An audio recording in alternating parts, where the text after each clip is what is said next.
Okay, we'll call this work session to order. It is 9:32 on April 2nd, 2013. Our informal time will begin with Mr. Detweiler and Carol Owen. Carol Owen's coming a little bit later. Carol Yeager. We work with all of them, it doesn't matter. Update on CVB. Okay.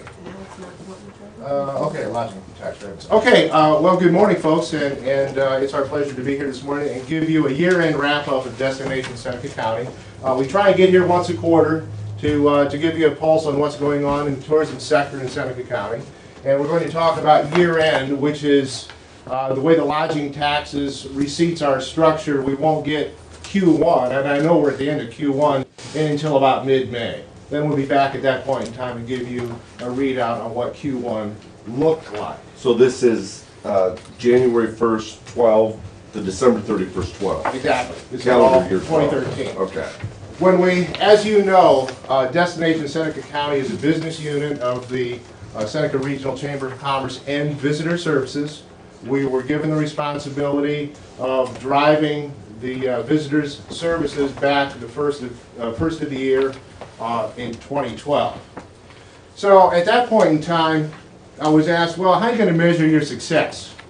I'm a numbers guy. I said, well, there are two ways to measure. Number one, our lodging tax receipts, are they going up or down? And number two, gross receipts. Are people spending money? Those are the two indices that I look at when I say, are we successful? So taking a look at lodging tax revenues, 2012 end of year, we broke the 75,000 mark, which is the best mark that we've had since the inception of the lodging tax, clear back to 2000. So I'm saying we were successful in generating heads and beds. Moreover, the difference between 2011 and 2012, $6,000 or nearly 9%, represents, if you take a $75 average room rate, over 4,000 additional room nights in 2012 versus 2011. And that included the city's collection when they? No, when it they does do not that? include This is city at just all. Okay, Just county. okay. Just county. Okay, questions on lodging tax receipts? So I like to see that upward movement. And I think you do 10% a too. year is your goal. 10% a year. Okay, we'll be back and talk about that Q1. Okay, gross receipts. Nicole? All right. Again, are people spending money? All right, we know people are staying. Now, what are they doing when they're staying? We hope that they're spending money. Now, obviously, visitor services can't take all the credit for an increase in gross receipts, but we'll take some of it, surely, and the chamber will take some of it as well by advocating, hey, spend your money at home, don't go down Route 224. So we had a nice increase, almost a 6% increase in gross receipts over last year. And once again, going back to 2004, this represents the highest gross tax receipts in Seneca County. So we have people staying, we have people spending. Those are the two marks that I look at. And we get a 0.5% of that comes back to the county, doesn't it? Yeah, that's correct. 0.5%, And so- admin fees. Pardon? Admin fees. And admin fees, yeah. Exactly. Yeah. So that extra 500,000, who's got a calculator, what is 0.5% of that? Brought back in revenue, taxes to the county, 500,000, You got the calculator. I do. yeah, 500,000, 10% is 50,000, Be 25,000, Yeah. 0.5%. half, Oh. 0.5%, okay, back I wanted to say in it. additional taxes that we have, they help the Right. revenue. Right. And keep in mind, 2% is the lodging tax rate. And we have a max of 3. I'm not going to ask you for that additional percent, certainly today. That's something we need to think about, though, as we move forward. How can we generate more heads and beds? How can we generate more tax receipts? I mean, that's At the end of the day, that's what counts. Yes, Question.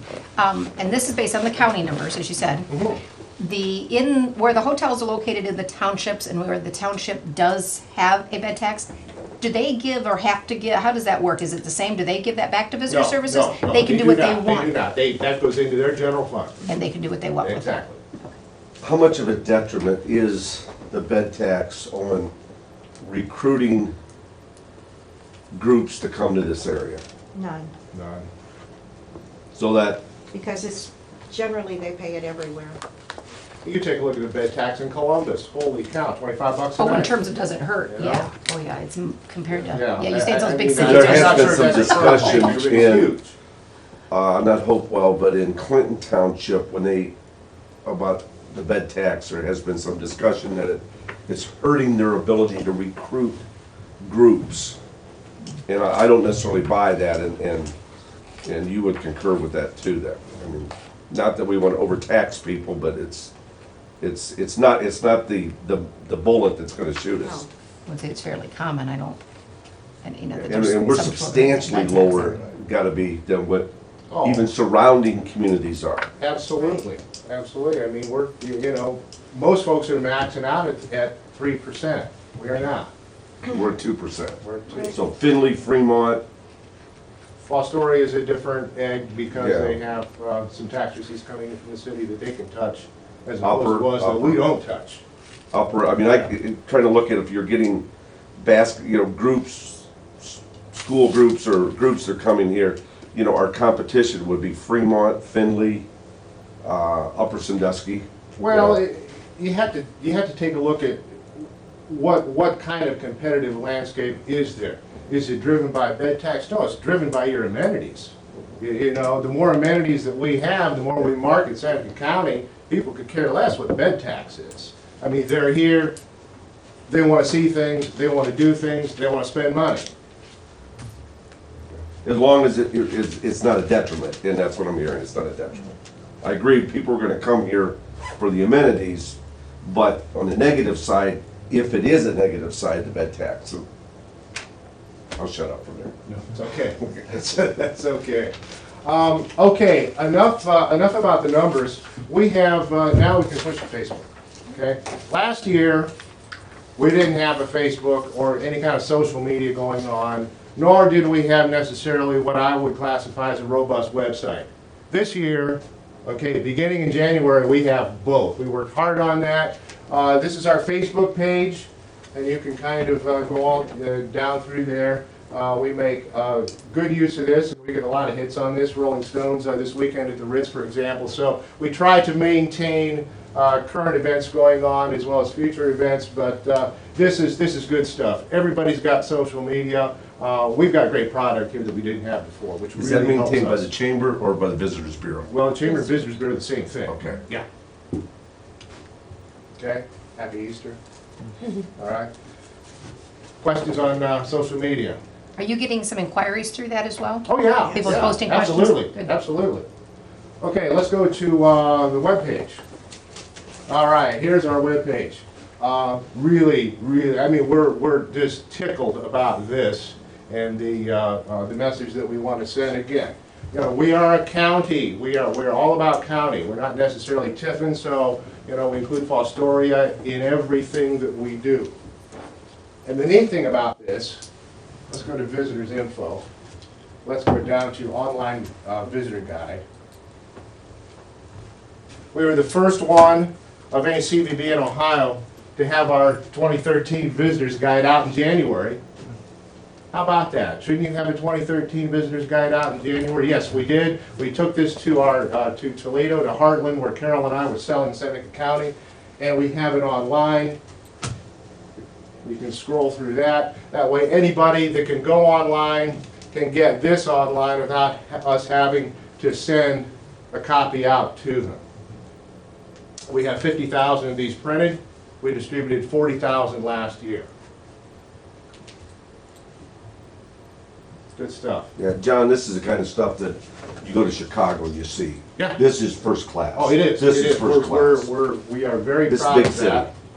Also, in your packet, we haven't started a great deal of marketing, but we are putting together a Northwest Ohio Glass Show right here in Tiffin, Ohio on Saturday, September 9th, November 9 and 10.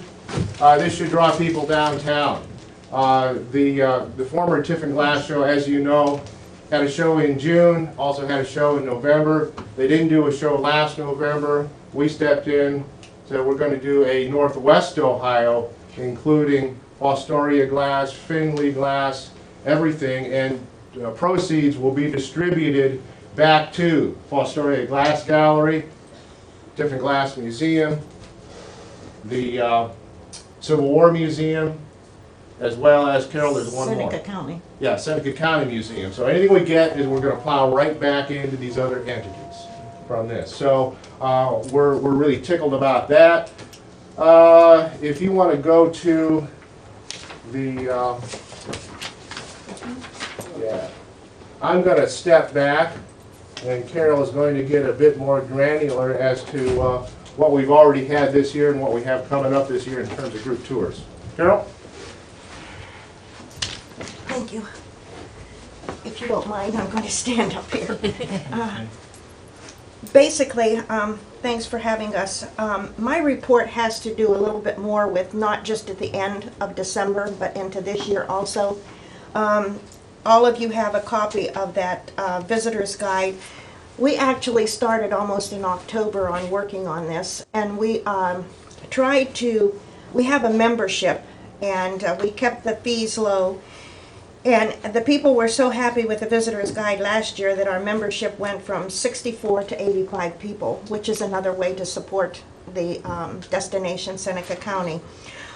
We distributed these to other CVBs, to all the members, to AAAs, ODOT, Turnpike, trade shows, tour groups, visitors, people, anyone who comes.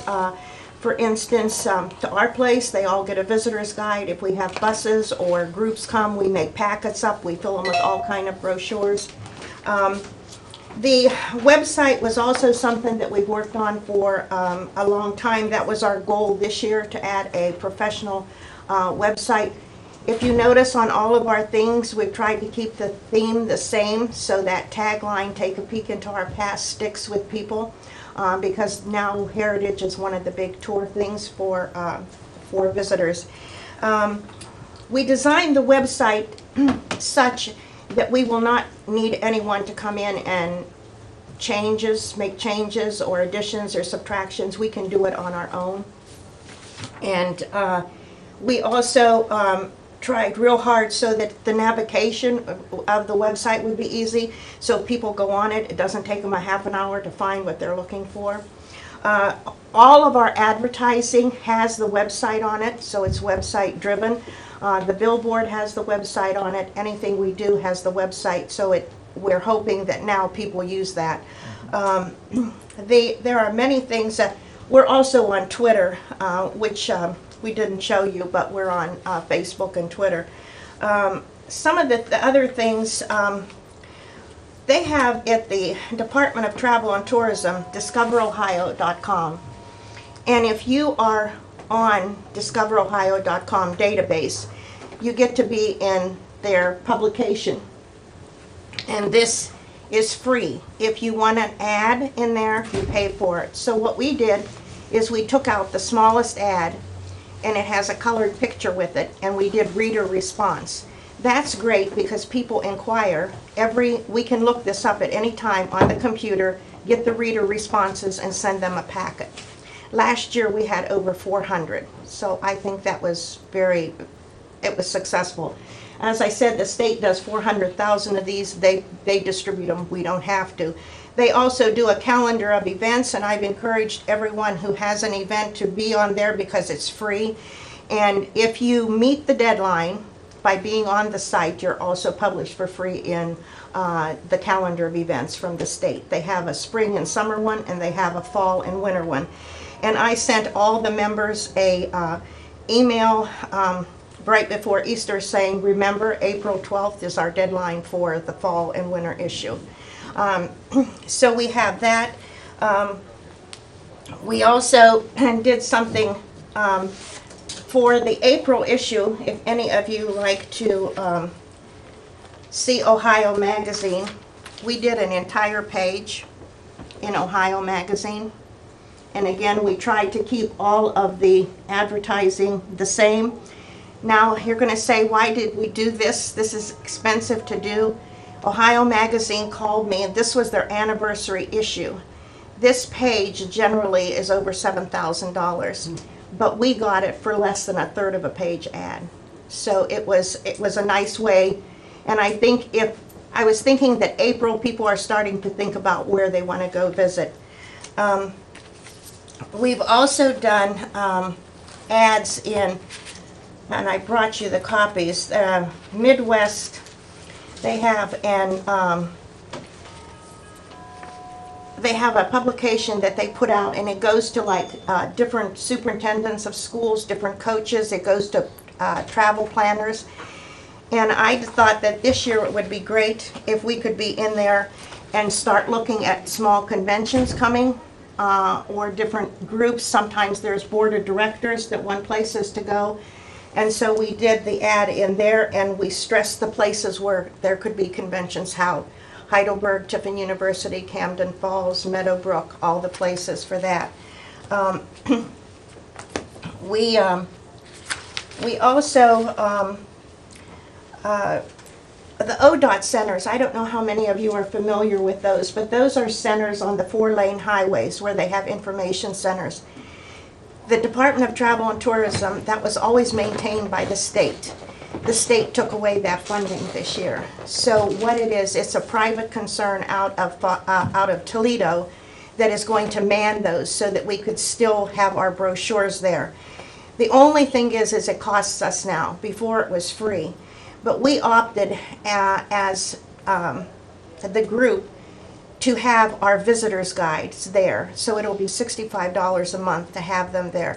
But I think it's very worthwhile because we've had people walk in who have picked them up in Cincinnati and who never planned to come here and came because of it. So, and we also thought that we have all the different entities in it, from Fostoria to Republic to the restaurants, wherever. $65, that's to maintain all of the places throughout Ohio? All the Yes. rest of that's That's what I it? asked too. That's it, That was a all of month. them. A month. 65 a month. That's the best value. There's 11, what we call tick centers throughout the state. So you don't, you can't cherry pick and say, I just want the No. ones on Right, 75 or right. anything No, like it's that. distributed throughout. And I don't know if they will do the same thing with it being a private concern, but before, we could go on their website and they would say, Belmont County, this is how many were distributed. Toledo, I-75, this is how many were distributed. So we did that. We also are at 3 locations on the Turnpike. So it's 3 locations, but it's 6 plazas. And we paid last year for those, and it included this year. So we will still be there. And we didn't go with all of them because it is a more expensive venture. It's $300 a location, and there's 11 of those, and we thought, let's test it first before we do more of them. So we're at Genoa, Vermilion, and Sandusky. We have a lit billboard on Route 23 North, and it's right before the 53 exit. It's on the left-hand side facing the traffic going north. And we've had a lot of comments on that, and so we're going to continue that for next year. We're going to use the same theme, but we're going to change the vinyl because that'll kind of give it another fresh look. We were at the home show in Tiffin. Heartland Showcase, John told you that we went there. We had new banners made to take there. It is a trade show for tour buses. A lot of people think that you're going to just constantly be interviewing tour people, but they had over 300 exhibitors and they had 96 tour operators. So if you just look at the numbers, you're not going to have constant appointments. But we were very happy with that, and I'll tell you the thing that made me the most happy. Generally, when you work on tour buses, you're working for at least a year ahead. So in other words, these people are looking in 2013 for 2014. On Friday, following the Heartland Showcase, we had a bus called me and said, we want to come to Tiffin for the show at the Ritz. So they came here for the show at the Ritz, and they ate at the Pioneer Mill, and in less than a week, we had a bus. So I was real happy about that. We also send out press releases. If anyone sends us their information, we ask that they send it to us 3 to 4 weeks ahead of time. Generally, when you send press releases out, that's the time frame you need. We generally do not send them out on Monday or Tuesday because people tend not to look at them seriously on those days.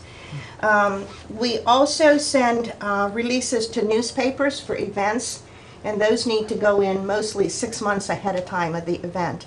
So that's why when a new event comes up and it's only been in the planning stages for 2 months, you really can't get it into a lot of the magazines, their calendars of events. We've been working on keeping the Discover Ohio database up to date. We are now on the board of Heritage Festival, and John showed you the Northwest Ohio Glass Association. In the visitor's guide, there is a whole page that is marketing that event.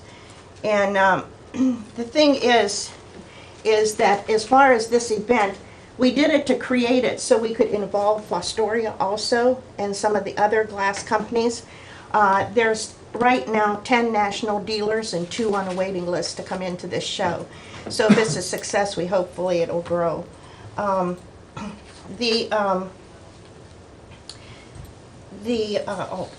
I wanted to tell you another thing.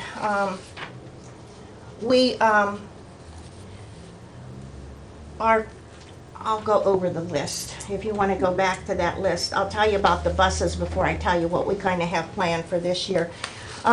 This is the number from January 1st till now that we have booked here in Tiffin. If you look at that March 22nd, that's the weekend that I was talking about. Merry Yankee Tours from Mount Pleasant, Michigan is a group that we talked to a year ago at Heartland at Knoxville. They came for that. They stayed overnight here at the Hampton Inn, and I was thrilled because we finally got a bus that stayed overnight. And we also had that Sunbury Ladies group. They also stayed at the Hampton. So that was 3 groups that we brought in that weekend that normally wouldn't have come in. The camping group is staying out at Meadowbrook. Most of these people, so you know, like Altrusa District, the Car Club, the camping group, we've been working with those for over a year. And the car group is staying here for 5 days, and they're going to tour different places. And they're going to go to Bucyrus, they're going to go up to the Hayes. So they're doing some other things, but they're staying in Tiffin. So that's a plus by having them stay here. The camping group, as I said, is at Meadowbrook. Altrusa, that's the district conference that we brought here. And we did a lot to show them and make packets and things for them last year to entice them to come here this year. So I'm real happy because we have 20 tours so far this year that are booked as of right now. So, and we've had other requests, and some of the people I've sent information I've talked to, and they're just picking dates and things like that. Some of the tour buses want you to give them the places, how much they are, and they make their choices. Sometimes they want to make the arrangements, and most of the time we make all the arrangements for them. As far as in the future, what else are we going to do? As I said, we're going to try more to market to the people for small meetings and conferences as far as in Seneca County. We're going to try to develop a newsletter to send out to people who sign up for it and to our members. And one big thing that we would like to do, and we have talked about, is to come up with a CD. And we talked at the board meeting about working with Heidelberg and Tiffin University and making something that would be available to not just Destination Seneca County, but whether it's Tiffin Tomorrow or the Chamber, that we could use that information in the CDs. We could also make 30-second commercials if we wanted to and go that direction. So those are some of the other things that we're planning for the year. Thank you. you. Great, thank you. Thank you. Carol, quick question. How many beds do we have in Seneca County in one night, as you look at these smaller conventions? You know, and how many sleeping, 302. how many? 302 rooms. 302. As far as rooms, 302. Yeah. But generally, some of them, you know, I'm thinking of like conferences of maybe 100 or less, because you also have to try to get them into close proximity with meeting rooms. Sure. You know, I want to emphasize that these are things that we know about and things that we are actively working on. This doesn't certainly count for Dick and Jane, you know, driving in a car down from, Right. you know, Toledo and spending the night and spending another, you know, $200 in town. So these are group tours that we are actively working with. Well, thank you. Good stuff. I Yes. hope you would agree that we're on the right track here and doing a good job. I'm ecstatic, John and Mary, is it? Carol. Carol, I mean, it's very, very, very well done. Very well done. As I said, this is kind of stuff that you would go into a hotel in Well- Chicago or Cleveland or Detroit and see this kind of Well, professionalism here. This is really cool too, because you Yeah. see it scrolling across. I mean, this is Yeah. first class. Everything's first class. Yeah. And the idea of the CD and the discussion at the meeting we had Yeah. with the universities being involved in that, it just, you know, just takes it up another notch, and it helps anybody trying to recruit, you know, folks to the area, whether it's the Right. universities or it's the hospital or it's, you know, any business. And And it's I something you can think, easily distribute. I think too is, you know, when you think of tourism, you have a lot of target markets. You know, you have the conferences and the small meetings, you have the tour buses, you have small groups, you have, which I did forget to say, we are in the homeschool guide.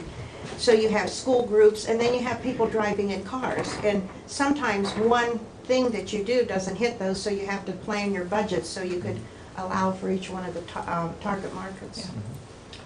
Great. Thank you. Very good. Thank you very Great. much. Well, I want to thank our technician, Nicole, for doing a great job here. Well, thank you Thank again for all you. that You're you welcome. do, we Thank you. appreciate it, You and bet. keep up the good work. Okay, thank you. Beth, do you have something for us today?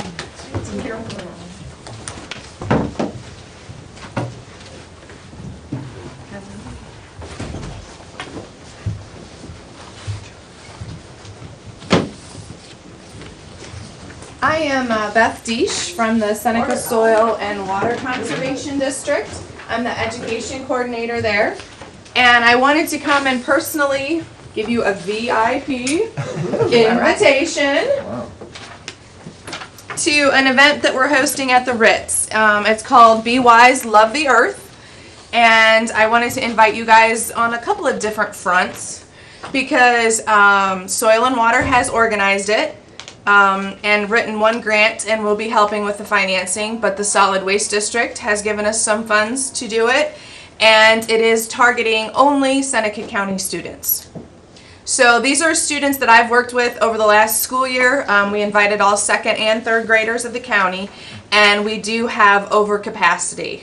We have over 1,100. The Ritz seats 1,200 students. We will have 1,150 of those seats full with them, and then we'll have another about 30 people that are special opportunity students that will be also taking up the additional seating So in arrangements. other words, if we want to come, we better get a reservation in quickly. Please, I said by April 30th, I do have 20 seats reserved for our VIPs, and that includes you guys. But yes, we will fill those with mothers and friends and other people too if you guys aren't interested. But I wanted you to know the teachers and the administrators are super excited about this as a live performance at the historic Ritz, but it's educational.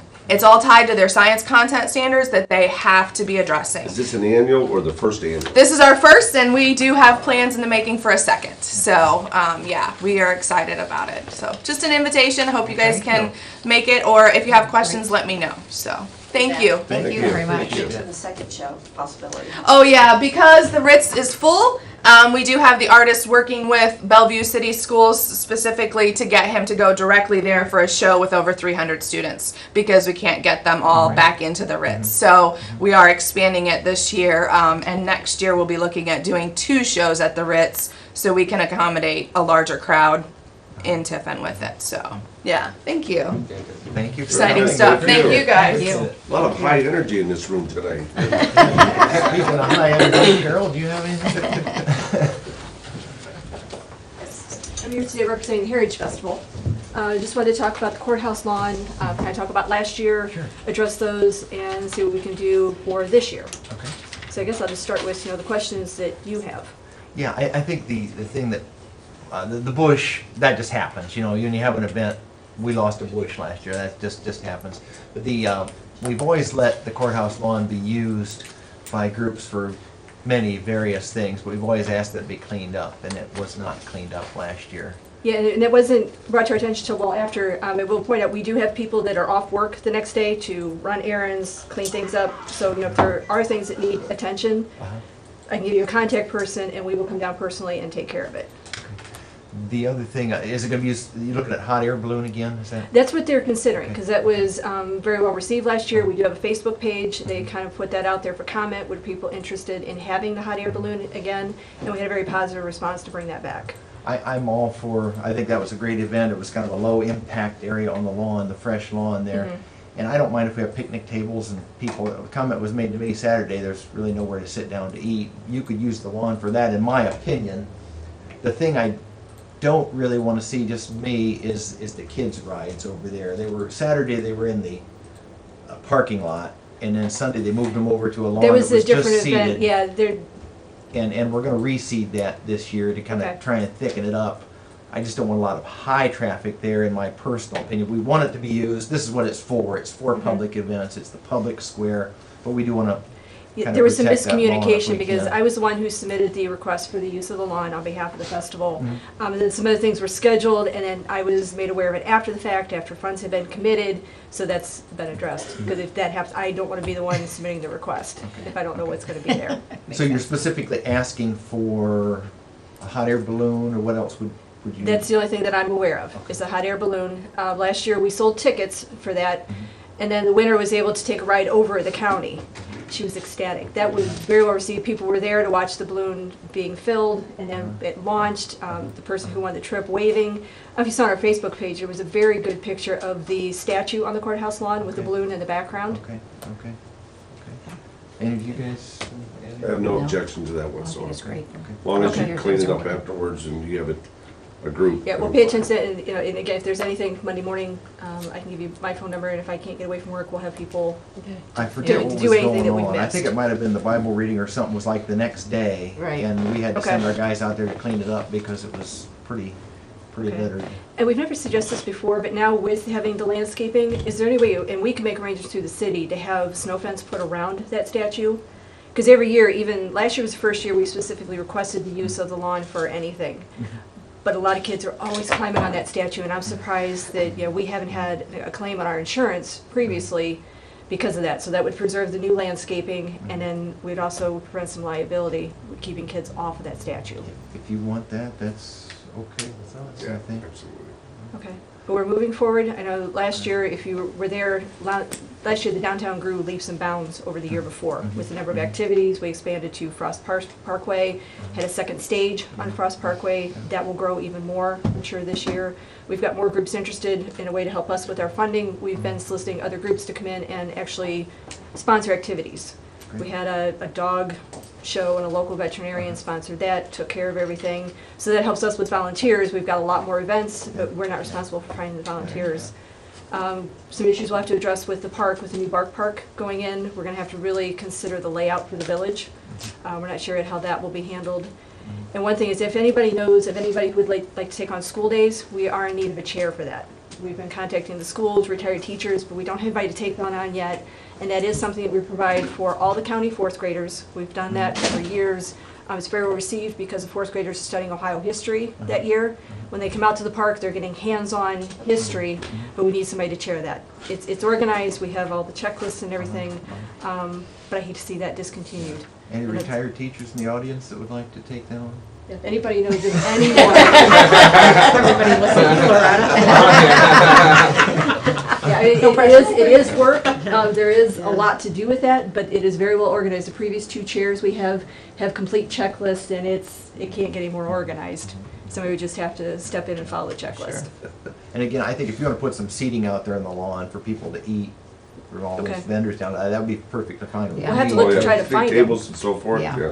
Yeah, Yeah, so- yeah, it's always been an issue. We'll look into that more. I'll take that back. Okay, well, thank you. If I could just go quick update, change hats, Job and Family Services. I'm the Workforce Development Administrator out there, so I work with local employers and job seekers. We currently have a lot of training programs available to assist employers with new hires. We have an on-the-job training program that reimburses employers a percentage of the wages while new hires in training. We have a program called Subsidized Employment that for certain eligibility requirements that reimburses the employer 100% of the wages for 4 months. And then we are again having our Summer Youth Employment Program. And the Summer Youth Program reimburses employers 100% of the wages, up to $10 an hour, reimburses them the fringes, and they are not liable for unemployment insurance. And that goes for 4 months. So as you're out talking to employers, you can refer them to me at my office. We'd love to have more employers. We typically have more youth than what we have employers to be able to place them. So we'd really like to get the youth placed. We started that back in February, recruiting youth and employers. But the more we can get the word out and get the youth employed, that would be great. With the other training programs, we've since January done about $130,000 reimbursement to employers for new hires. So a lot of good things going on in Seneca County with new hires.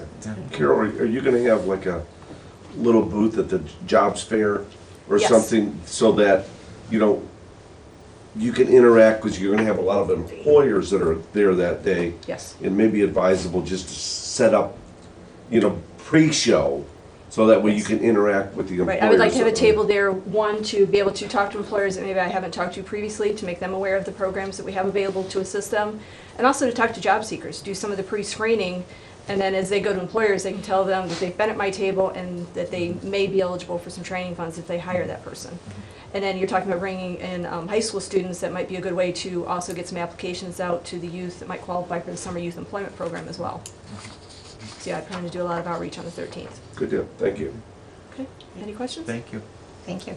Okay, A lot of thank good you. things going on in Seneca County. We've had 3 or 4 things mentioned already this morning, so very good. Okay, anything else for our work session before we go into the regular session? Can I make a comment on something she just said about Sure. the snow fence around the statue? I think that's wrong. Okay. The kids need to stay off maybe, but get somebody there with a big stick if that's what it needs to be. But a fence to block it, I think that's dead wrong. Teach the kids not to do it. That's my take. That's a good point, but you'd have to have somebody there all 24/7. We're already short on volunteers to cover everything else. I mean, if anybody has suggestions on how to man that, we'll consider it, but I just don't know how to keep them off without having somebody standing there the entire time. Or at least try some signage this year. I mean, right, I agree. They have to learn and, If you see signs there, and then it's easy for adults, as they see kids, say, hey, you know, you're not supposed to be there. And this- Okay, if that's how you want us to do it, we'll do it that way.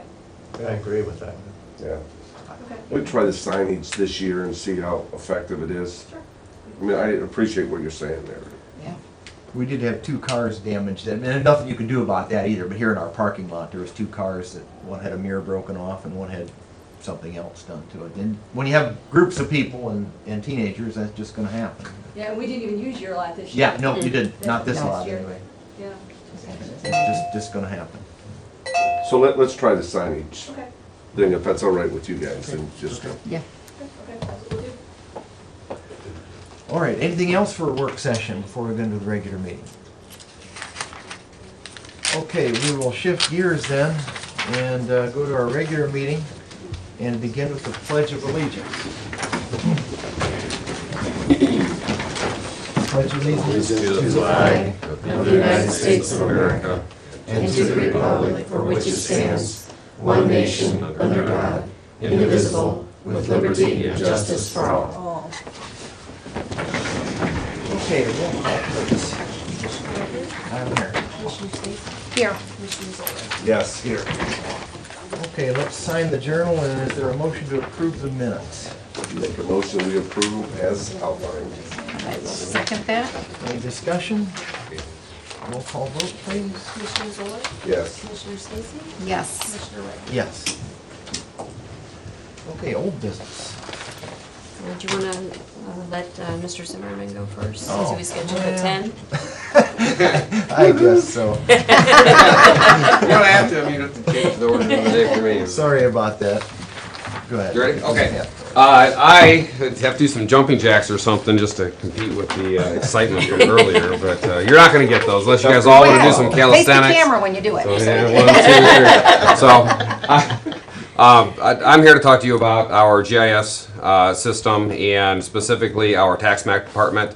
And I say our tax map department because, especially for Fred and Holly, our tax map department is a department that is somewhat of a rare bird as far as county government goes.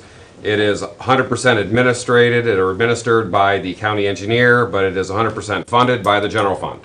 So it is one department that has a different administrative role than it has a financial role, and so we work together to accommodate the needs of our tax map department. Over the last several years, our tax map department has gone from a 1.5 person department, a full-time employee and a part-time employee, to a single person department. Dawn Fitch has been at the department for upwards of 20 years now. And over the last couple of years, real estate has, it went down. We all know that. And the need for a second body in the tax map department wasn't realized, and as a result, when we lost our part-time employee, I never filled that position because the need was low, and I saw no need to spend good money after something that wasn't entirely necessary for county government. Since that time, however, real estate has picked up. Our needs for GIS as far as our mapping system have risen significantly, and it comes time that I am here to ask you for the ability to hire a part-time employee for our tax map department. In the budget of 2012, we had always budgeted. We lost our part-time employee in 2009. That money was held over in our tax map budget up until 2012. Things were tight, and so that money, because we weren't using it, basically I gave back to the general fund. I didn't give it back, it is the general fund's money. But that money was no longer budgeted, and therefore, had we done something prior to 2012, could have just hired somebody and the money was already there. But because that money is no longer there, we do not have the funds. I mean, it's only a less than $40,000 a year budget altogether for the entire department anyhow.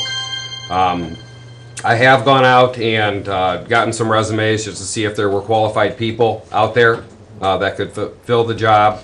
Unlike a lot of positions, this is a skilled position that people have to be very knowledgeable about mathematics, able to read deeds, able to read maps, able to work with the public, along with the other administrative skills that they have. So there aren't just a host of people that would be available just to come in and start working on this. But in that need, I know that, and I hope you guys understand that, I say guys plurally, that as far as being tight and frugal with money, I'm about as tight as it gets. You know, I reuse bridges. So, I would not be here asking if it wasn't a real need and wasn't a real demand. We have experienced over the last year and a half, and I asked Julie to come along because Julie is intimately almost involved with the tax map department. Everything that happens real estate wise in Seneca County starts at our tax map department.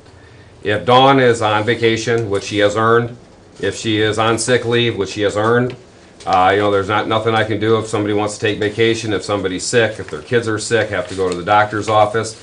That department is closed, and when that department is closed, people cannot transfer real estate.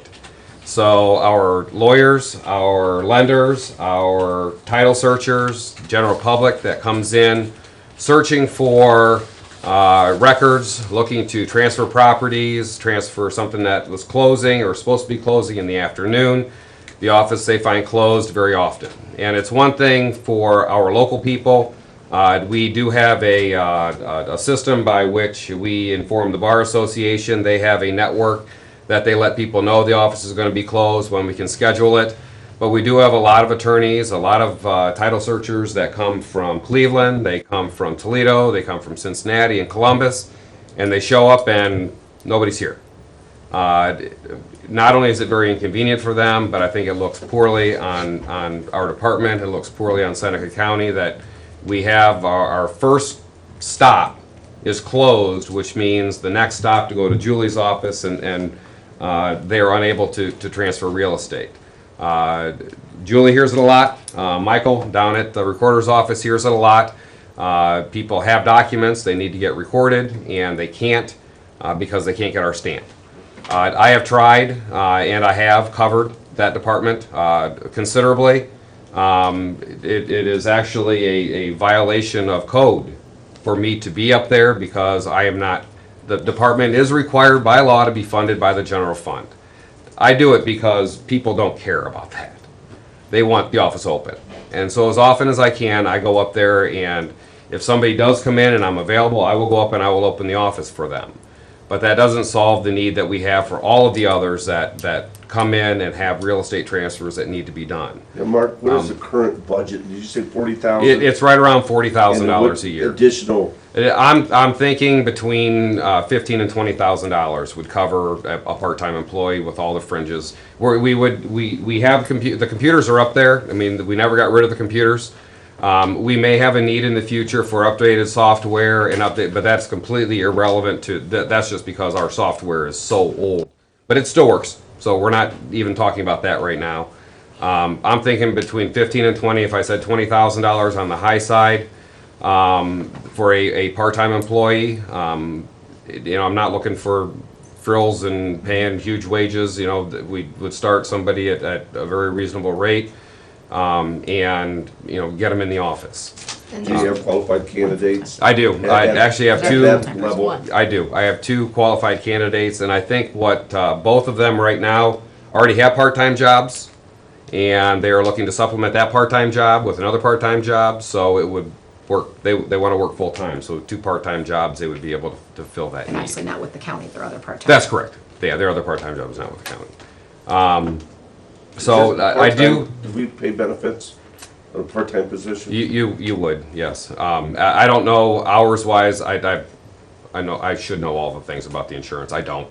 How many hours you have to be to qualify for insurance? Like to Julie, because she probably knows that. Oh. I think it's 21. 21. Okay. But with healthcare reform, things may be changing, just Okay. to keep that in mind. So, and I was looking between 25 and around 25 hours to cover lunch. So, for the employee. I have talked to the Bar Association. I went to their meeting last week and gave a presentation to them. I do have a letter of support from the Bar Association. Just, I think it's good that if you're going to come and ask the commissioners for money, that you show that there is public support for that, along with support from the local surveyors, the local title searchers, the lenders.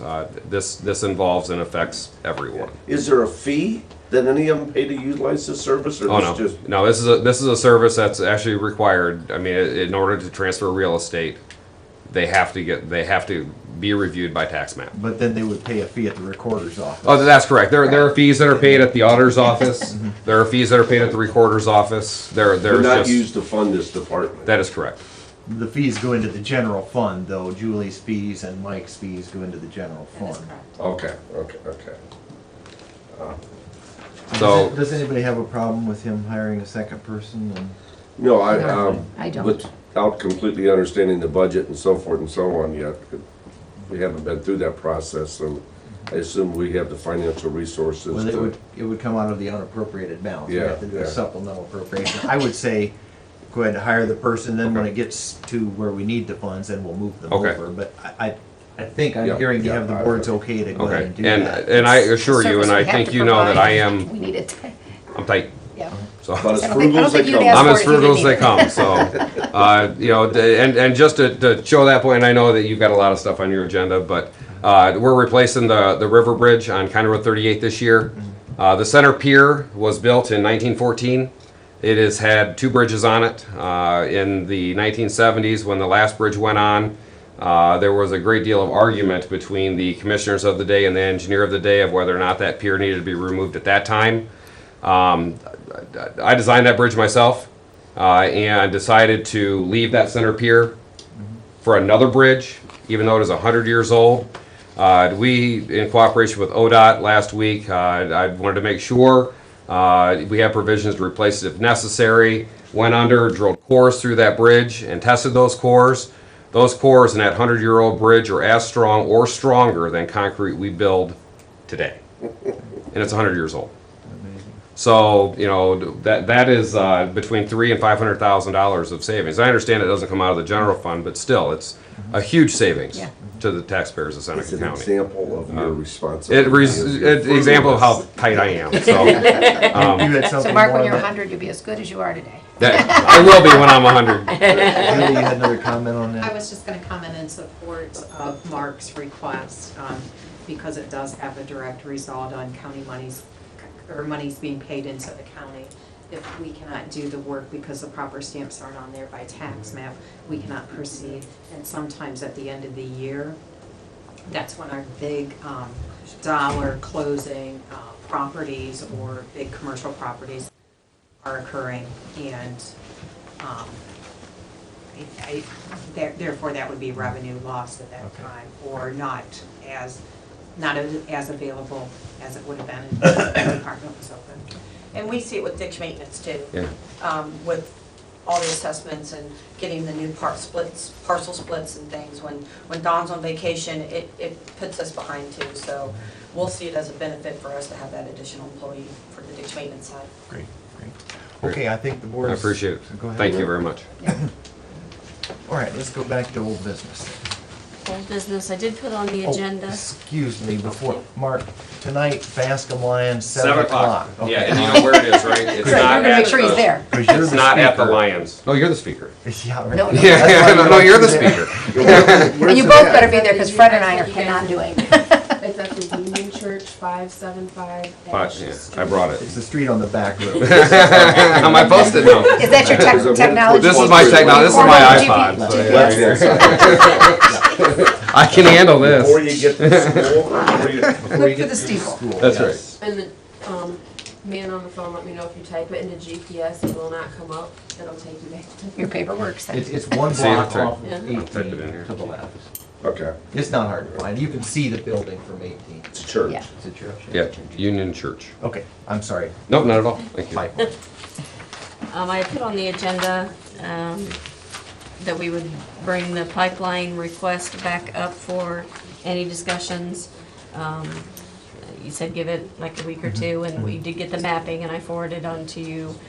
Didn't know if you guys had any more discussion, if you, I think if, go ahead. I was just gonna say, with meeting with Tia yesterday out at Soil and Water, I know they've gotten involved.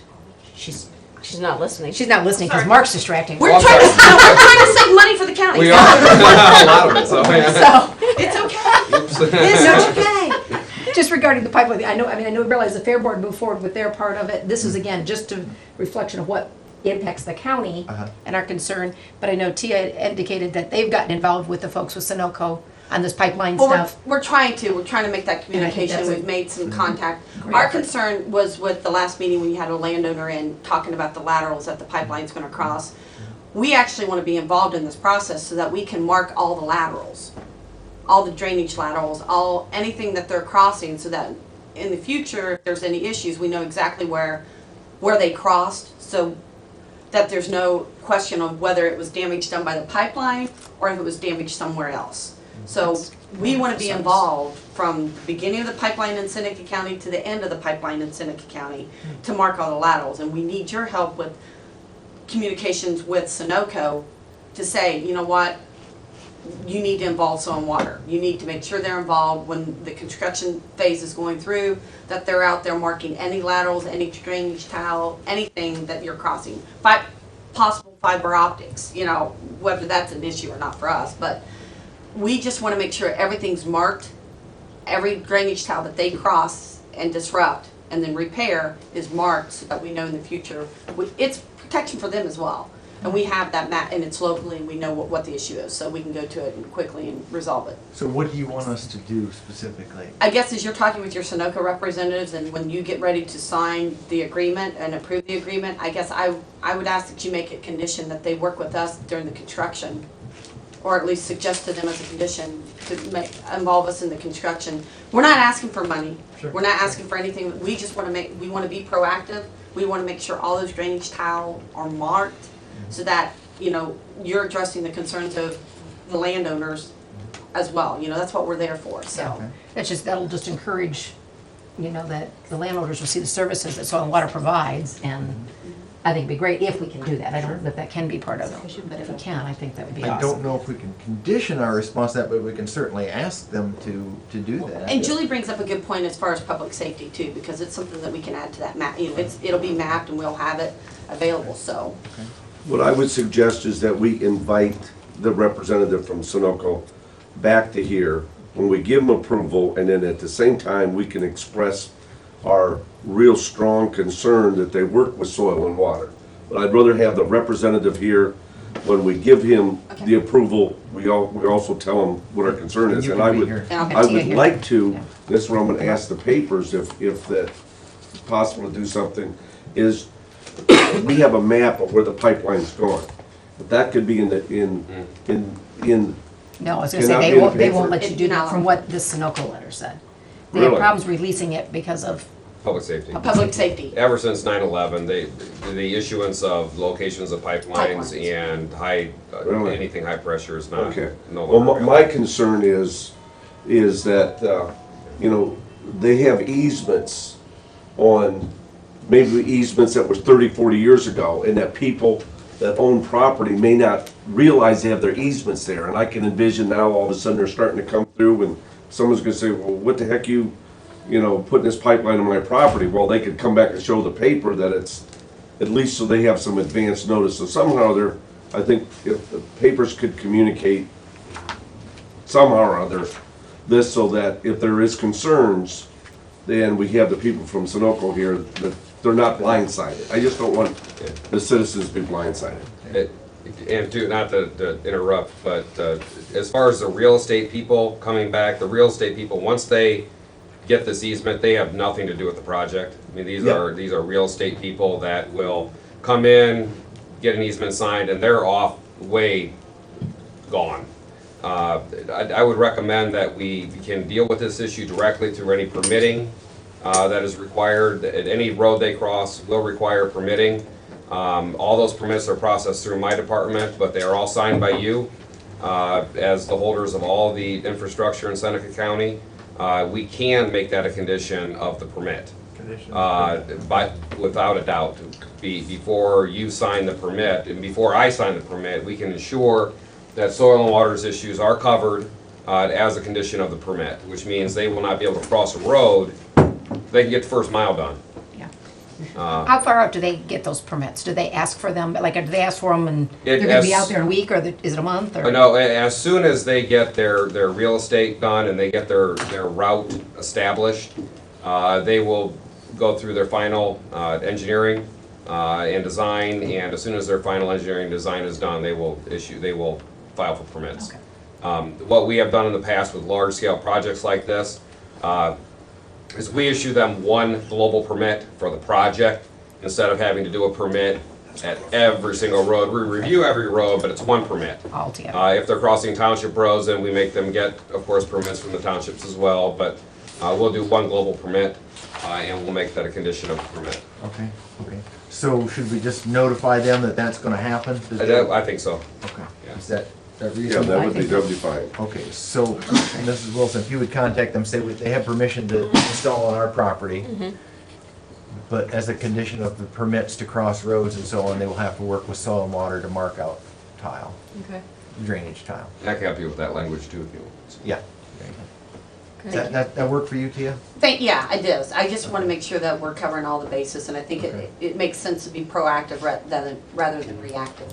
Great, So, great. and it shouldn't take a whole lot of our time. It's just being out there with, having a technician out there. Great. All right, thank you. More old business? I guess while Tia and Mark are still here, we have the agreement for, because Wolf Creek is pretty much old business, continuing business.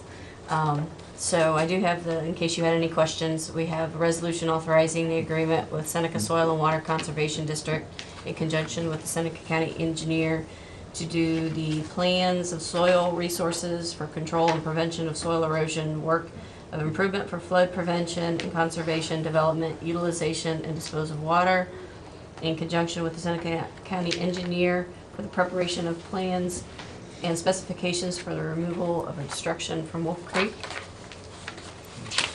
That's a mouthful. Yeah, Easy words. basically, at the December meeting, the December joint ditch hearing, not joint ditch, single ditch hearing of Wolf Creek, the engineer's recommendation was that we go ahead with the project. So the commissioners granted the project, ordered him to prepare a full report of it, so that will list what work needs to be done, the assessment on each landowner, and pretty detailed stuff.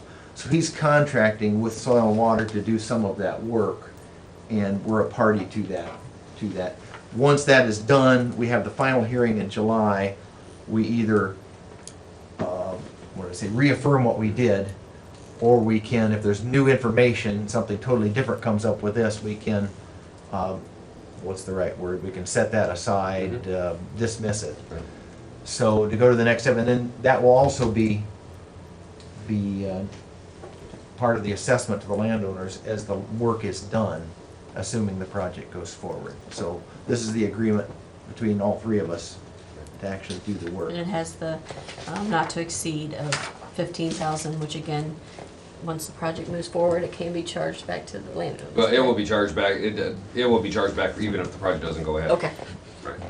Yeah, that was what was authorized, was $10,000 or $15,000 to do the, That estimate came after the meeting we had in December. That was after Tia and I had worked extensively, actually, to come up with how much time, man hours we thought it was gonna take to do the plans and specifications, which is why. The inventory, which is why this agreement is put in place. There was no number mentioned in December Right. because there are three criteria, and I can't name them right now, three criteria that have to happen for the project to go forward, and according to the engineer's preliminary report, they were all met. So by law, we have to go forward with the project, which is the right thing to do. It's the right thing.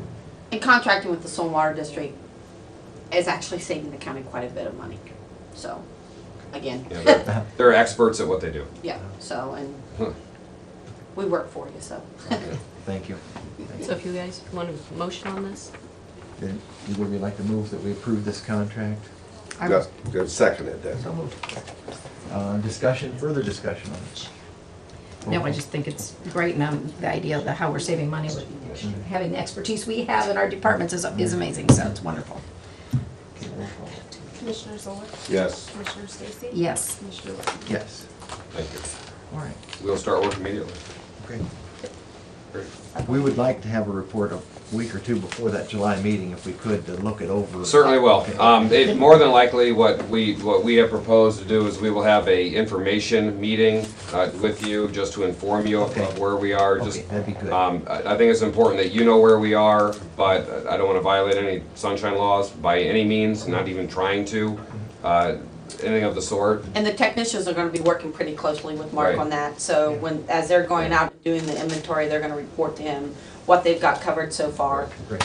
We're, Great. probably once a week they'll be talking with him, so. Yeah, some point prior to July 16th. Definitely. We need Oh, to yeah. have a, here's where we're at, here's where Yeah. we're going meeting. And I think we'll probably give you some updates as we In go. between, So, yeah. Okay. Okay, Okay, thank you. Great. thank you. Other old business. The only other old business, I do have 3 quotes for that telephone system that's in the RTA, that feeds the RTA and the annex building for you to review. Okay.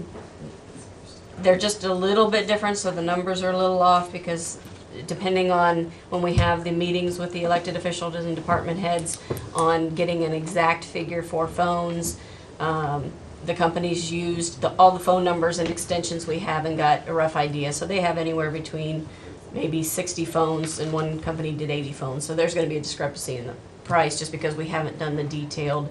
Wanted to see if you guys wanted to at least move forward before I had them do a lot of work into this. What's kind of the low bid? I have the low bid, just by looking at it, is about 24,000. That one is from Impact in Findlay. They do have a program going on right now that for every 2 phones we get a phone free because of the equipment that's in the RTA building now. This company is, basically it's offering in a trade-in package with that. We just have to authorize that we are no longer going to be using the equipment. We're not going to give it to another building. We have to give it back to them. But it's going to save, with the free phones, it'll save about $5,000 off of the, 24,000 bids, so we're talking about 19?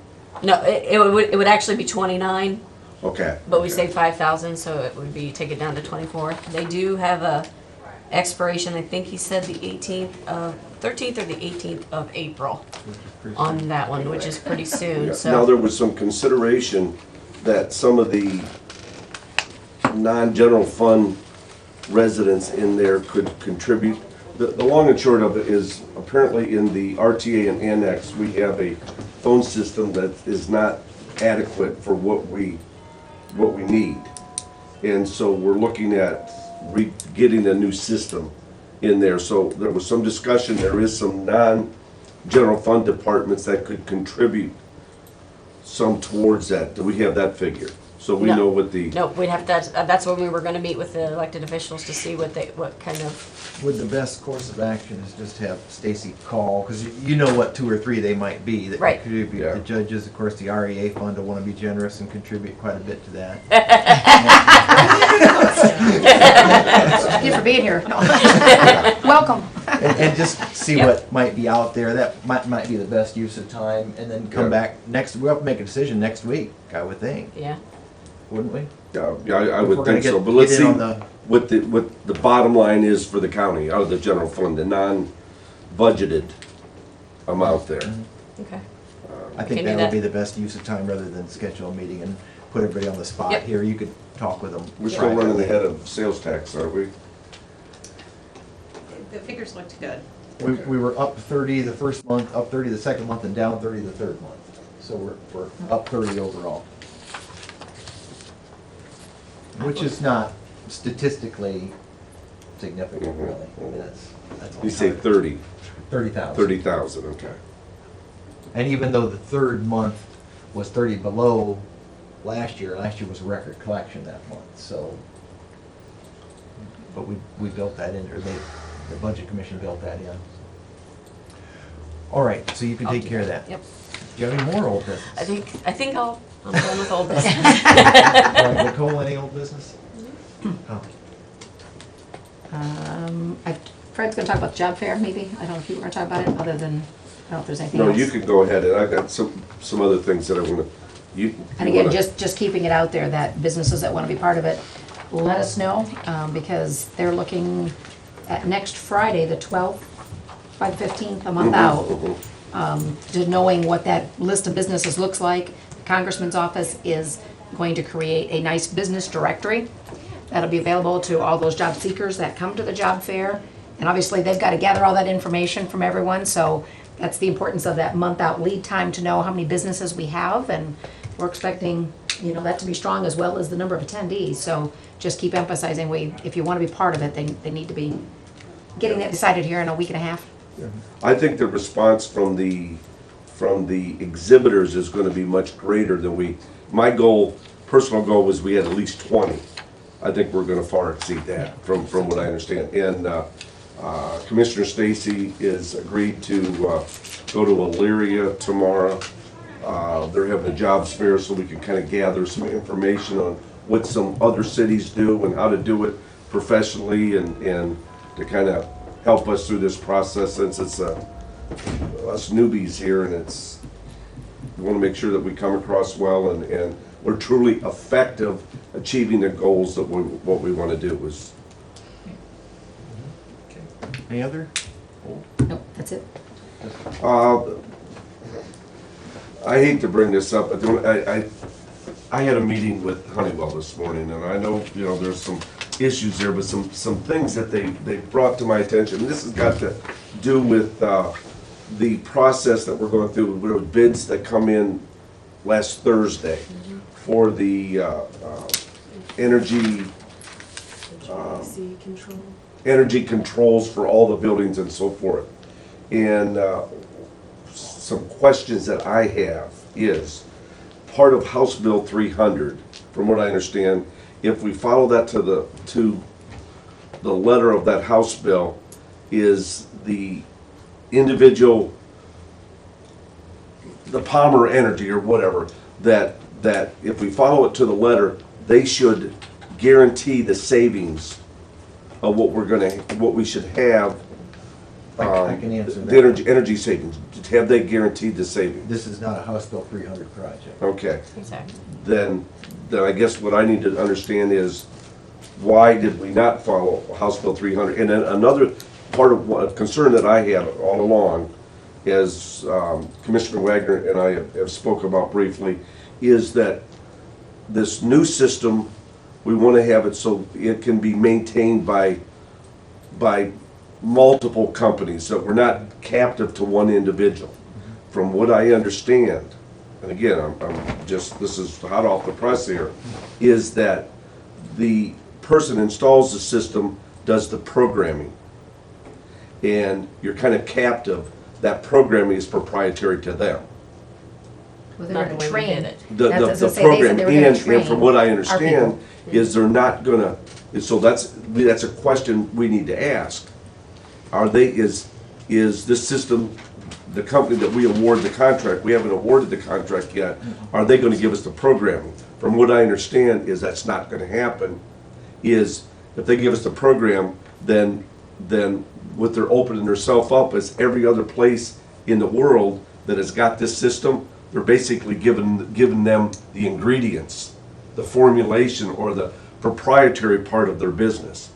So in fact, that whoever we go with, we gotta go with them for the servicing, because they have the programming. They program the new system. So I think there's some concerns, and I hate to bring this up, but I think there's some concerns that we need to investigate. One is how we're gonna pay for this system, from what I understand, is through the savings. Do we have any guarantee of the savings? We have a projected savings that's out there. Okay, well, what happens if we don't see those savings? Now it's gonna come out of general funds. We're not holding Palmer responsible for what they've said. Okay, so that's an issue that concerns me. Second is part of the biggest reason that I was against Honeywell was that they had a captive service agreement for the system. Well, from what I understand, whoever installs the new system is gonna have their special ingredients, or their secret ingredients, which is the programming, and they're the only ones that have that. They're not gonna give that to everybody, because if they do, they open themselves up. So I think there's some issues that need further investigation before we go. And again, I hate to even bring this up, but I think there was some fundamental things that really concerned me here. And that's what Palmer was in here a couple weeks ago discussing this. It is an open source program. They made sure they put that in our bid specs, and it allows for our maintenance to be trained on the programming and the aspects behind the controls.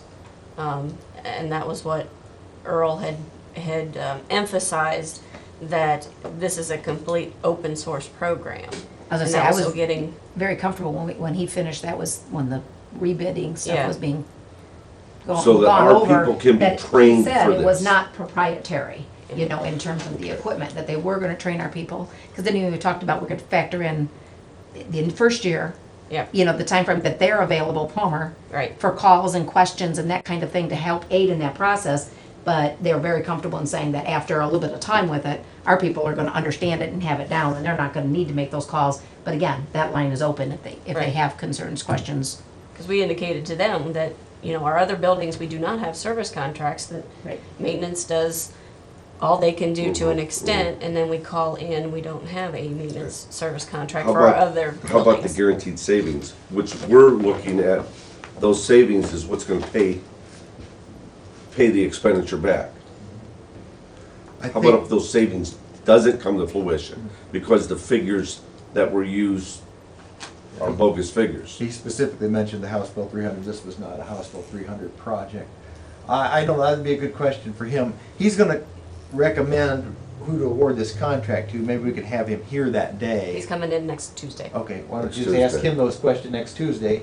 And if you're comfortable enough to accept the bid then, if not, we'll go from there. You know, time, this last delay in my mind cost us about $4,000. I'm just, right now, I mean, so, yeah, I don't wanna delay it.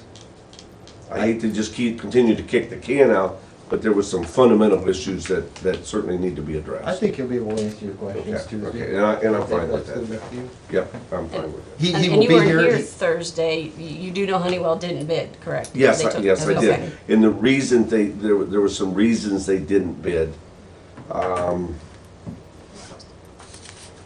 They just feel like one of the statements that was made is that the current system in the jail was, even if it's 20 years old, is kind of at the extent of its useful life. And they feel that they would stand behind it for a minimum of 40 years. So it's got 20 years behind it. So that was about $100,000 savings they felt right there that just didn't make sense, so. Right, but the $30 a year, $30,000 a year that we spend on the service contract will be saved not having a contract. Yeah, yeah, well, if we could maintain the system ourselves, if we have the secret ingredients, per se, if we can do that ourselves, absolutely, then that would, And we pay them 30,000 a year for the service contract, and then they still charge us when they come out and work on it. Yep. So I don't know why we're paying them the 30,000 a year, just to say, well, call somebody and charge you $20 an hour to work on it. I've not been impressed with Honeywell in the least, in the. Pardon? I've not been impressed with Honeywell in the least. Yeah, and Last couple years I've been back. as I said, Commissioner Stacy and I have got into this thing at the fourth quarter, the last 2 minutes of the game, so Well, I'm certainly not an expert on energy and so forth. but Yeah, you're here to ask questions, or you're here to be comfortable. So I think we'll just make sure he's here when he makes that recommendation, he doesn't do it over the phone. Nope, yep, he'll And be he here. can answer any questions that you have. I'm perfectly fine. Either with you'll be that. comfortable and we'll move forward, or you won't be comfortable and we'll decide what to do from there. That works. Okay, let's see, you have any more new or old business? No more old business. Okay, I had one, just real quick thing, talked to Dean at maintenance about the youth center, the old youth center that we're going to tear down. He said one thing, we got real lucky, they shut the water off and the line broke as they shut the water off, so much longer and we'd have had a real mess. But he would like to keep the garage and just the maintenance storage of little things they have.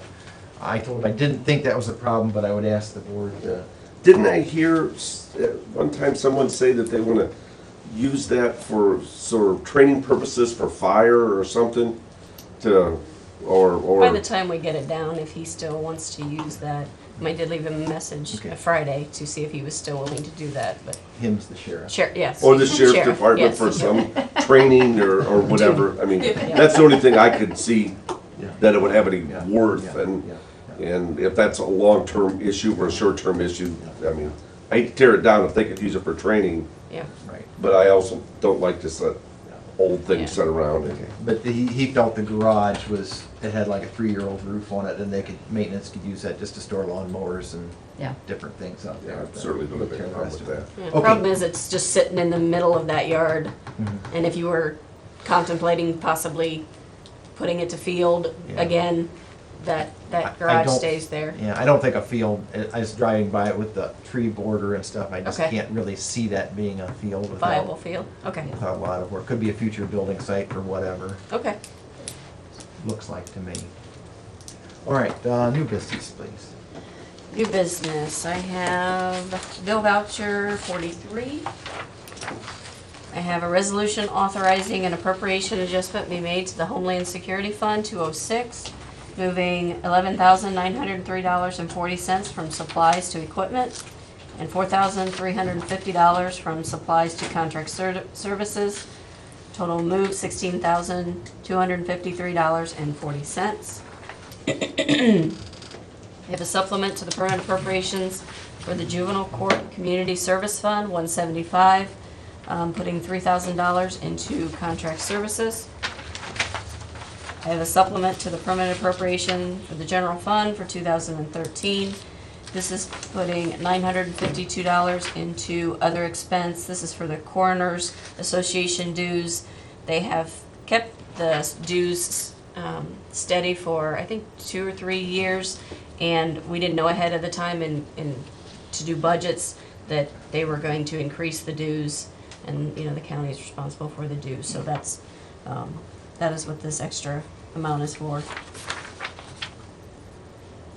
I have a supplement to the permanent appropriation for the Seneca County Ditch Maintenance Fund 017, moving $12,102.69 into their ditch maintenance assessment line. I have a resolution authorizing a fund transfer be made to the Energy Improvement Fund 225. We had moved some money at the end of the year to bring the account current, but we didn't move forward putting any extra in for 2013. This was the remaining contract that we have open with Palmer Energy. And this is just the cash portion. All the appropriations and stuff are there, just we didn't move any of the cash over there. And then once you guys decide if and when we move forward to the rest of the funding for this. But we have a $94,000 from the transfers out to our Energy Improvement Fund, transfers in for $94,000. We have to do the supplement to the permanent appropriation to the general fund, putting $94,000 into the transfers out to be able to do that transfer. And I do have one other one that I think was brought up in session when we were in, was it in Fostoria? The supporting efforts to maintain the tax exempt status of municipal bonds. CCAO had sent us this request for the county to support this, and I think at the last meeting you guys had asked us to prepare it, and I did even send it to John Larson since they were talking bonds, and he said that would be a good one to support. Okay. So. I guess this is even a Washington DC issue that somehow that's in discussion there, that whether they allow tax exempt municipal bonds in the future. Something that a lot of counties, cities, and other entities use. Mm-hmm. Is that it? Yep. Okay, is there a motion on those? I make a motion to approve those appropriations as outlined. Is there a second? I'll second that. Okay, any discussion on any of those? Okay, roll call vote, please. Commissioner Zimmer, Yes. Commissioner Stacy, Yes. and Commissioner White. Yes. Okay, any other new business? The only other new business is the SEBCO annual meeting is Friday, April 12th. I usually go down to that, and I have had a request from Julie, our auditor. Her and Tasha would like to go down with me that day. I don't know if any of you are interested in going down that day. But it's their SEBCO annual meeting, and they will be talking, the healthcare reform. Mhm. What's the date of it? It's the April 12th. I will look at that. I don't know if I could or not. Like I said, I usually go down to that, so any information I can I'll be bring back. Yeah. No, I I can't. know. That's why that. Yeah, I don't believe I. Okay. Yeah. All right, anything else? Just a- Nicole? Okay, yes, I'm Just sorry. a confirming question. Are we still meeting with Larry Long or whoever's Oh, available? I forgot about that, on Thursday? On Thursday? Yeah, I think so. And Yep. noonish As far time? as I know, yes, Okay. but I can call just to make sure Okay. it's We- still on. We It's just should, been on the calendar for a long time, and I wasn't, Yeah. I haven't heard anything about it, and we should announce that to Larry Long, the Commissioners Association, was he CEO, is Yeah. coming to just have lunch with us on Thursday and give us, just to meet the new commissioners and. get to maybe it's know his Larry. farewell tour, because he's He's retiring. he's gonna be here for lunch because that's when I believe. I know. Congressman Jordan is gonna be Oh, at, great. At the Quint meeting, yeah, I Yeah. know, that's why I didn't RSVP to that, because I. maybe we'll just have Larry join us at the Swanins. Well, I don't know how much time he's got. I mean, I don't know Yeah. that he's got time for all that, because I had down 11. I assume he was gonna meet with us, and then, Yeah, I've got down 11 too for that. well, we'll confirm and see what his Whoever can schedule make is. it. I'll call and make sure that it's still on. Okay. All right, let's see, yes, is there anything else from you? Nope. You? Yes, I do. I have to The whole reason that I embarked or took on this responsibility as commissioner was really is for economic development. And as I was investigating and moving forward, one of the first issues was, you talk about economic development, but yet there's all these jobs available, and the industry and the places can't find employment. So that's why the jobs fair, okay? And the next thing that I continue to run in is a roadblock, and where I believe what we're doing here is trying to set the county forward 25 years. And what I'm talking about is massive or major road infrastructure improvements, things that will help economic development. But one of the obstacles that we always run into when you go to ODOT, when you go to the state, when you go to things like that, they're always looking for some kind of partnering, a 90-10 program, 80-20, or so you gotta have some money available when you go to ODOT, when you look at major road improvements that will function towards economic development. If that's the access road, if that's improvements, there's some discussions right now on improvements on 53 North and South because of this Kasich and refinancing the turnpike. But they're always looking for some kind of co-sharing with the municipalities or with the counties. And we never have the funds available. Never have the funds available to be able to do things like that. And I hate saying what I'm gonna say, but I'm just, when you realize what my background was and the whole reason I've taken this and what I'm proposing for the other commissioners is that we look at a license fee user tax of $5. And what that would do, and we would earmark that specifically for road improvement for economic development. That would generate about $300,000 a year. And if we can do that for a period of 3-4 years, that gives us clout when we go to ODOT and we want these improvements made, these $5 million programs to create the infrastructure. As I said, I think what we're trying to do here is position the county for the next 25 years by giving us the road, the transportation facilities to be able to recruit business in this area. First we got to take care of the jobs market. We got to connect employers, and then the next thing you know is we need to do some road improvements.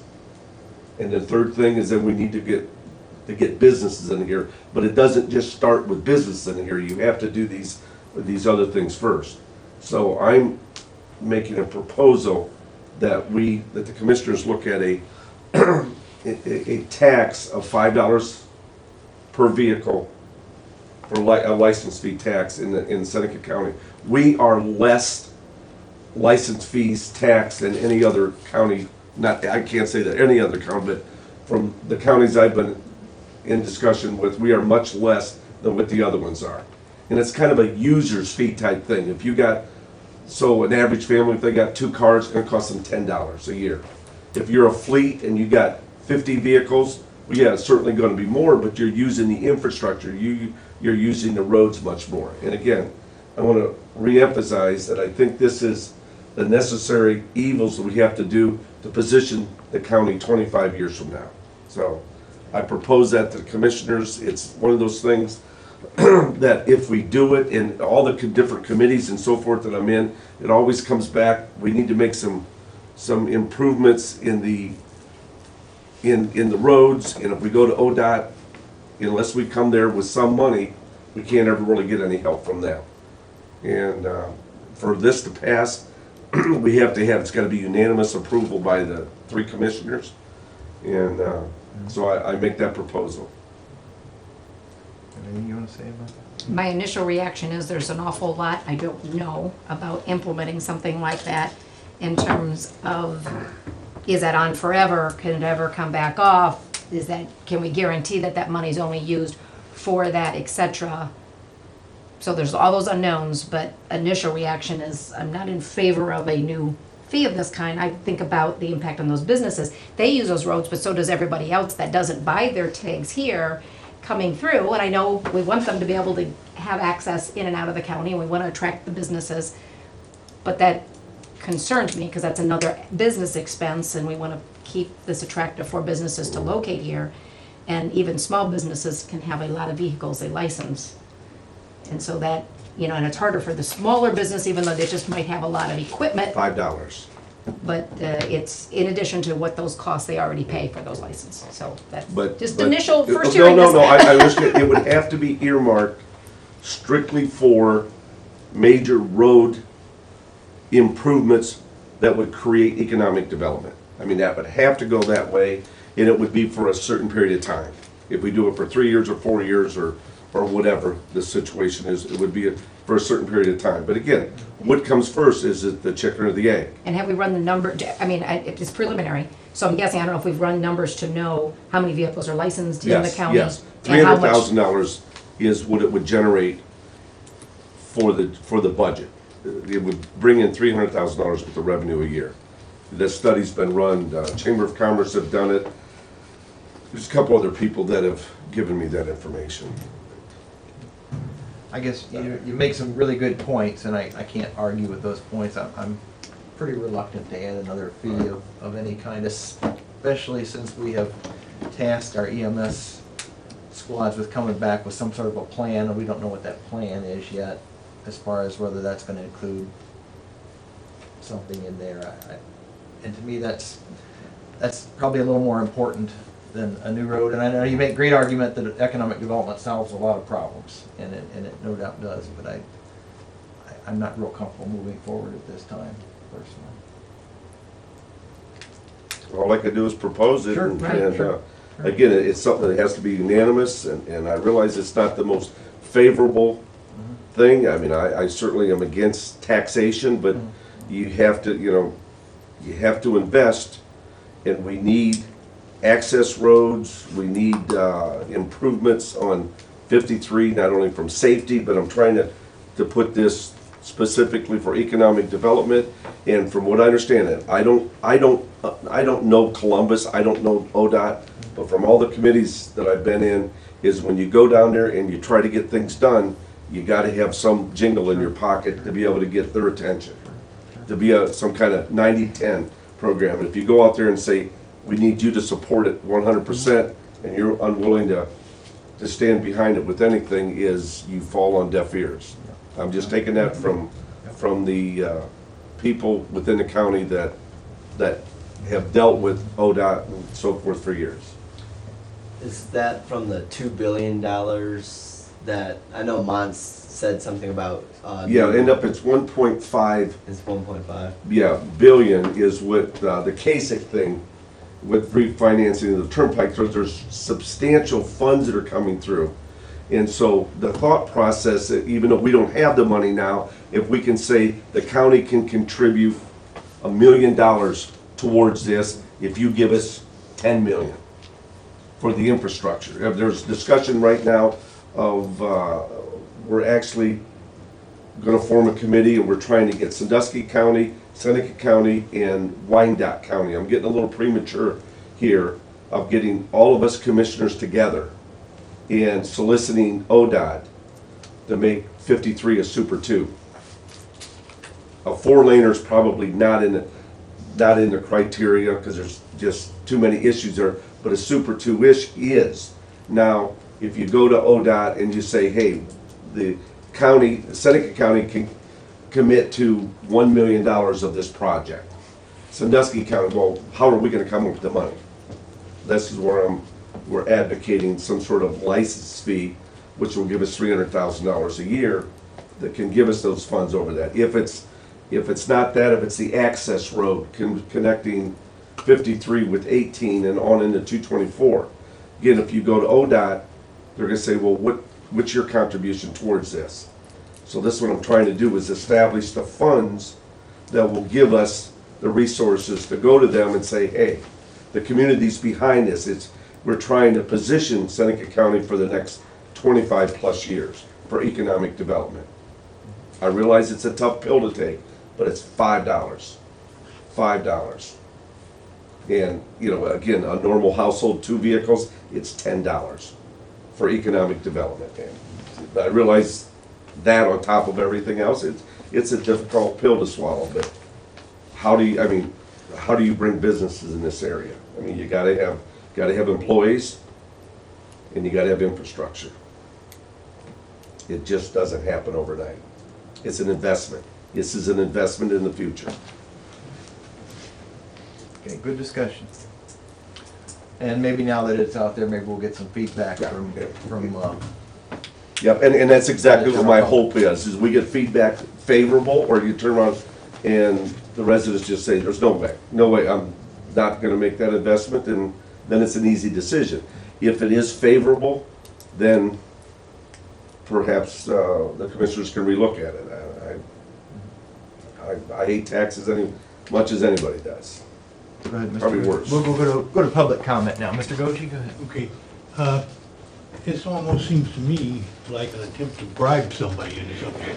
And I don't think that's the way to go about it, because you bribe somebody, somewhere along the line, it's gonna come back and bite you. Well, what do you mean by bribe? By going to ODOT? Well, you're going in there and you're saying, okay, guys, if you give me this, I'll give you that. Oh, no, it's not that. What you do is when you go, from what I understand, and I'm not the most versed, when you go to ODOT and you say, hey, we would like to take part of this CASIC money, this refinancing the turnpike, and use it for a super tube. And a super tube, what that is, it allows you to have change-off lanes where you don't, if somebody's gonna turn on the highway where you don't back them up. And I didn't know that. I just learned that, a few weeks ago. But if you go to ODOT and say, okay, the community, the citizens of Seneca County are willing to invest in this project equally, not equally, but as you are. This project's a $5 million project. We're willing to put in a million or half, whatever the situation is. But we're coming there versus coming to ODOT and say, here, the citizens of Seneca County want it. Well, they're gonna say, well, what kind of support do you have? What kind of money can you throw into the tip? Point, yeah, I agree And with that. we're gonna say, well, no, we don't have any support, we want you to, it's almost, you have to help yourself a little bit here. We can't afford to do the whole thing, but if we're willing to help ourselves, they're more willing to help us. That's the mentality. Hopefully. I'm not saying I agree with it, but that is the way I understand things work down in Columbus. Yes, sir. Mr. Brownwell, you have a point? I think that's one of the smarter things I've seen or heard come out of this office. Not gonna be the most popular, I understand that. And if, I'm gonna have to get my license next month, and I hate to pay extra fees, but I think it's worth it. I really think that's worth it. For what We're investing in the future. What that could do for the future.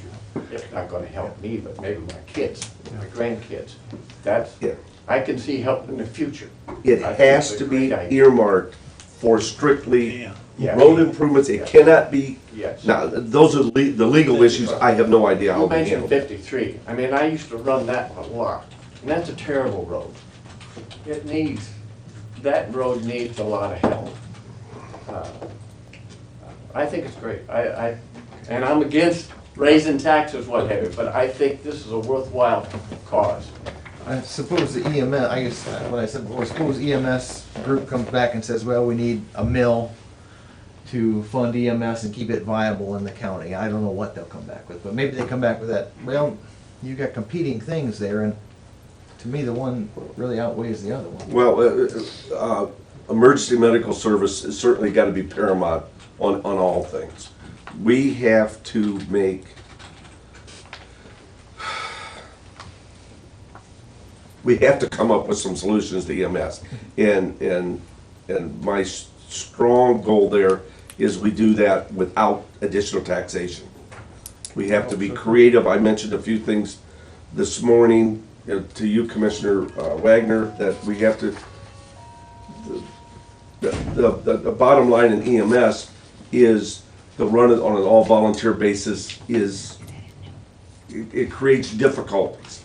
But I believe that we could do some creative things that aren't necessarily gonna cost a lot of money for the county. Now, first, we've asked the EMS director and the coordinators to come up with a plan that they have to come up with. I'm not naive enough to think that I could come up with a plan.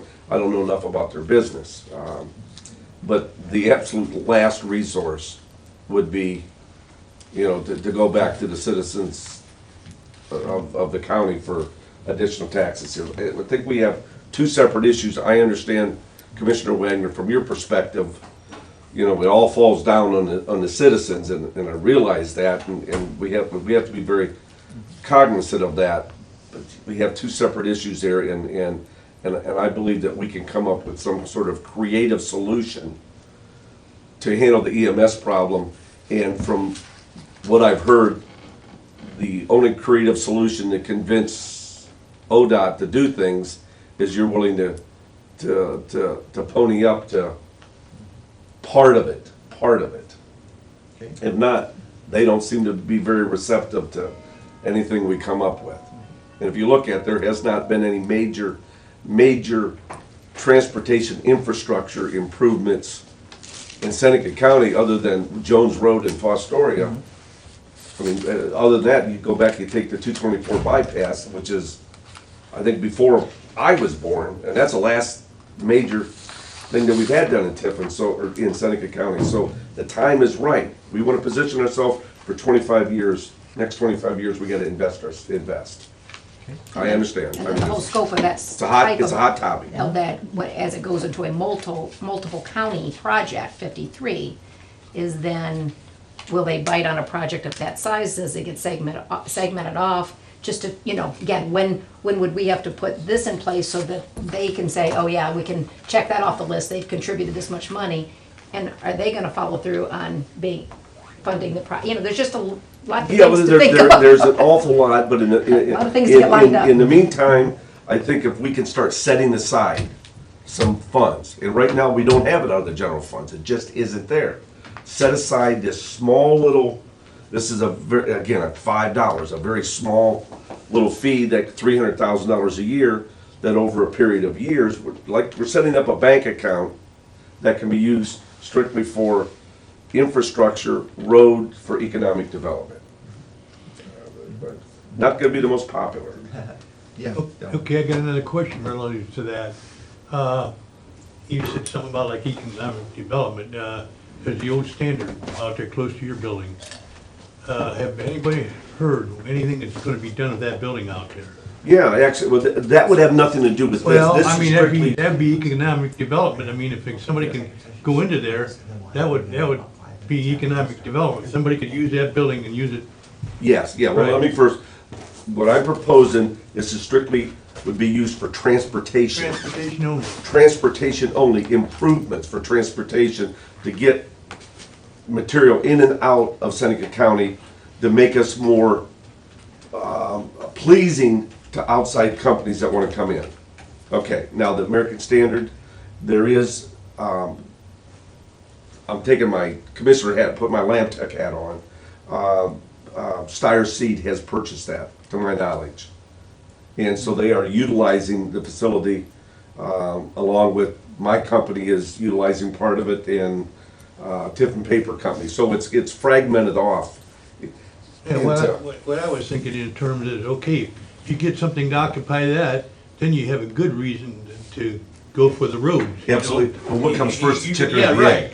Flip a coin. Yeah, what comes first? So Yeah, I understand that. I understand that, but I mean, we've tried to utilize deal what with we've got. That's what I'm trying Pardon? to say. I say, try to utilize what we have. Well, I yeah. drive by the old building out there where the foundry was out there, by the green elevator out there. Yeah, They got a dump out Hayes that Elevator. thing out there. What do they got a dump out there for?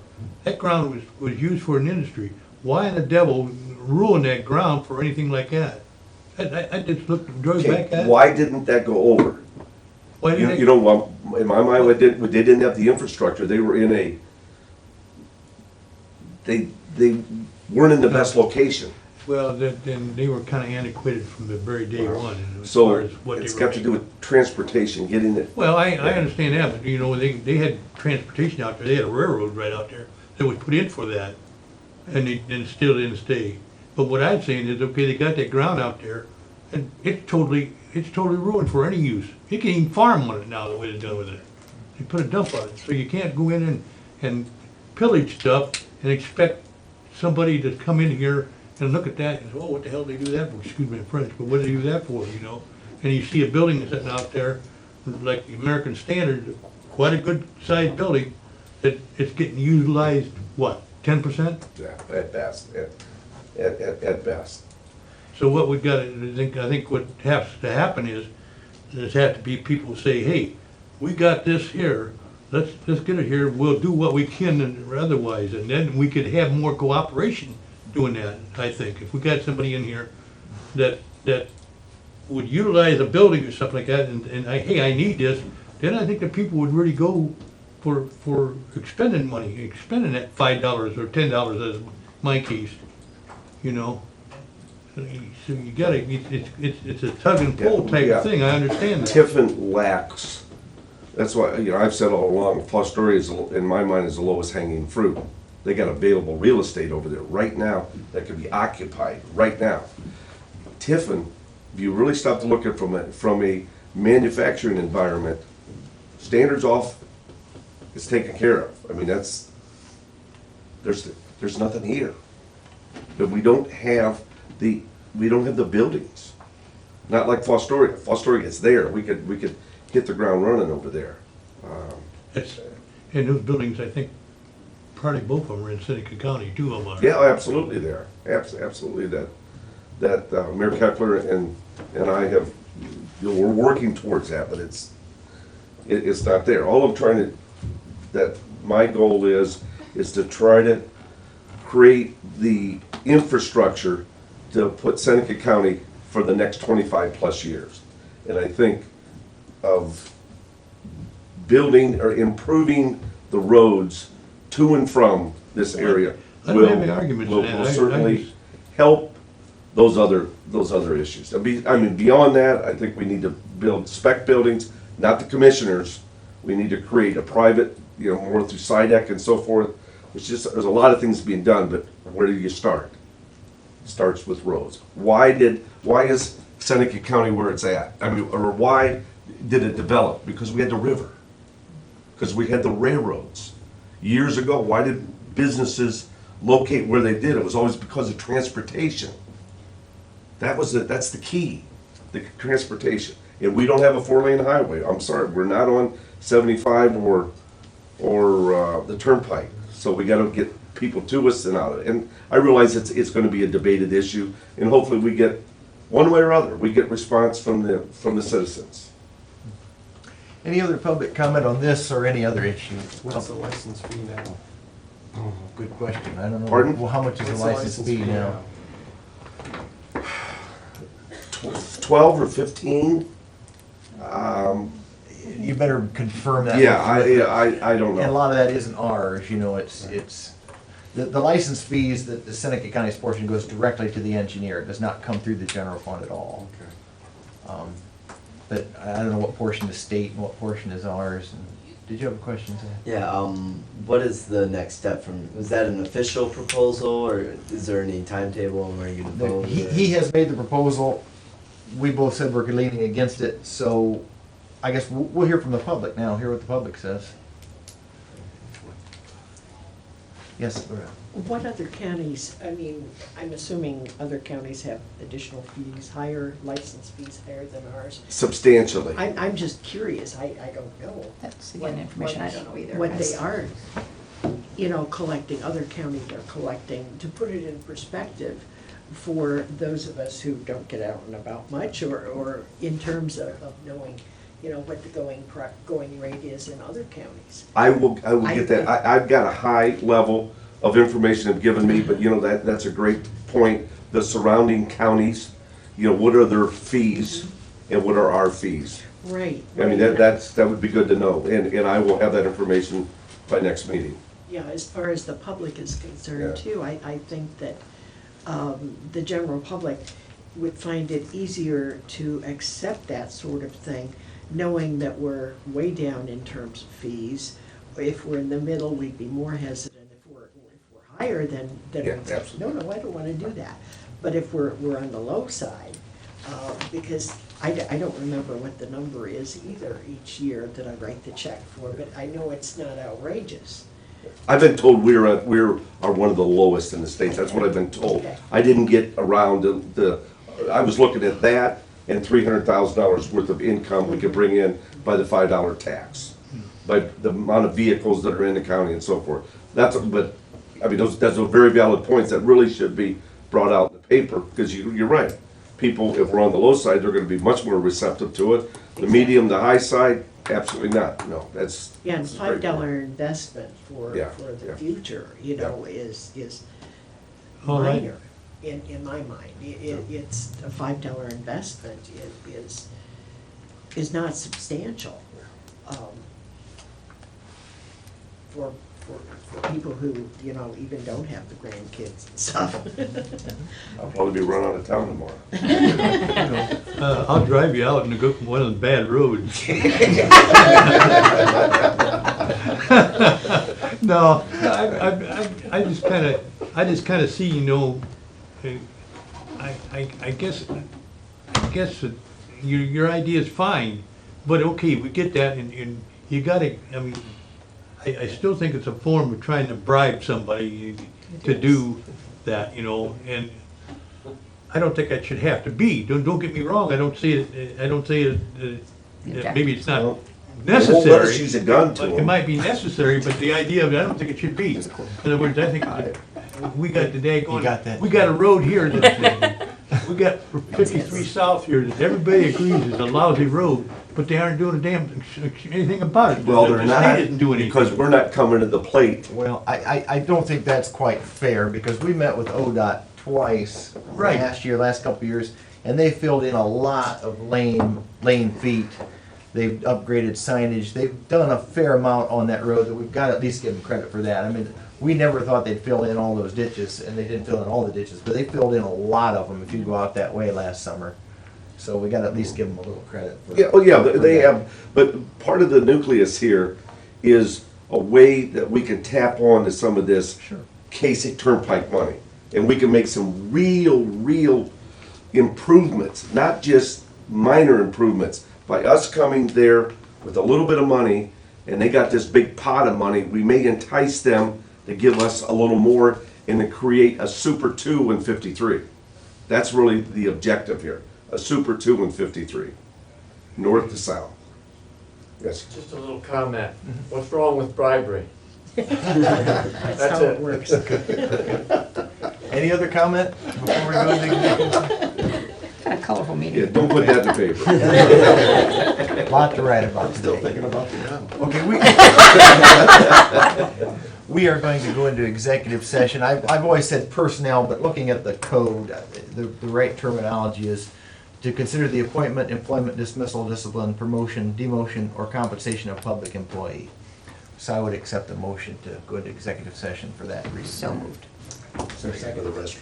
Okay, is there a second first? Yes, second. Okay, we have to do a roll call vote on that, don't we? Commissioner Zoller, Yes. Commissioner Stacy, Yes. Commissioner White. Yes, yes. Excused. You have the hall pass. Give me a urinal down.